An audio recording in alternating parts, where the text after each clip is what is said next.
Sir আপনি এত দায়িত্ব থিয়া এই ট্রাফিকের দায়িত্বটাই নিলেন? আরে বোধাই সিলাস তো হুদাই, ট্রাফিকের দায়িত্বই তো মাল। একটা মুরগি ধরলেই 3000। ধুর স্যার, মুরগি ধরতে তাহলে রাস্তায় খারাইছি গা, যেতে হবো ক্ষেত খামারে। তোরা চাকরি দিছে কেডা রে?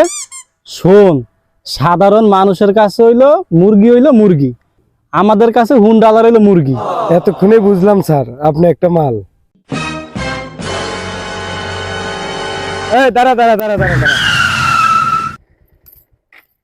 স্যার এ এলাকায় হেলমেট পরে নাই, মিনিমাম 5000 টাকার মামলা দিয়ে দেন। স্যার আমাকে মামলা দিয়েন না, আমার দাদি হাসপাতালে তাড়াহুড়ো করে বেরোইছি, হেলমেট তো চোখ দূরের কথা স্যার, সেন্ট্রো কেঞ্জিটা নেওয়ার কথা মনে নাই, বিষয় না হয় দেখেন। ইস জিল্লু বুঝছস, আমার দাদির কথা কয়ে লাইছে। দাদি হইলো আমার ভালোবাসা, অনুপ্রেরণা আরেক নাম আমার দাদি। জিল্লু আগে ছাড়ে দেই, চাবিটা দাও। ঠিক আছে স্যার, দিয়ে দিচ্ছি চাবি।